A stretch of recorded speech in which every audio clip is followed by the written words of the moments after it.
ఏం నేర్చుకుంటున్నాడు? ఒక జ్ఞానం, ఒక భక్తి, ఒక మోక్షము, ఒక వైరాగ్యము. ఎవరెవరు పెద్ద పెద్దలు భగవంతుని ఆరాధన చేశారో వాళ్ళ గురించి తెలుసుకునేది అంటే ఈ ఉత్సవం.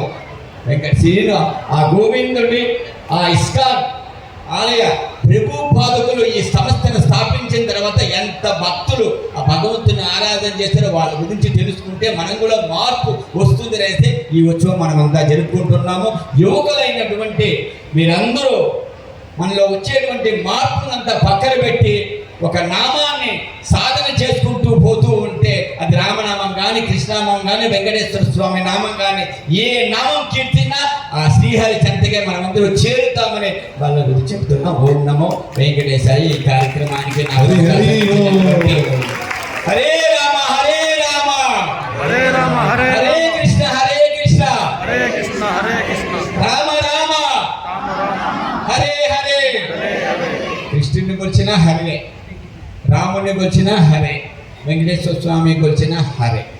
ఎవరిని కొలిచినా హరి దగ్గరికే వెళ్తారు. నా పేరు కూడా హరే, నా పేరు హరి నారాయణ చార్యులు. ఆచార తత్వం అన్నమాచారం తీసుకున్నాను కాబట్టి చార్యులు వచ్చింది. నారాయణ దగ్గర ఉన్నాను కాబట్టి నారాయణ. హరి అంటే ఏమిరా? నారాయణ అంటే ఇంకొక ఎపిసోడ్లో చెప్పుకుంటాం. ఏరా అంటే వెయిటింగ్ టుమారో ఈవినింగ్ ఒక సీరియల్ వస్తుంది, waiting for the tomorrow evening Karthika Deepam అనేసి. ఏ సీరియల్ చూస్తారు కదా, ఒక అరగంట అయిన తర్వాత మళ్ళీ రేపు దాకా 24 గంటలు మనం వెయిట్ చేస్తూ ఉంటాం. మరి జ్ఞానము, మోక్షం, వైరాగ్యం, భక్తి, సంకీర్తనలో, సాహిత్యంలో ఉండే భావం తెలుసుకోవాలంటే ఇంకొక ఎపిసోడ్లో. ఓం నమో వెంకటేశ్వర.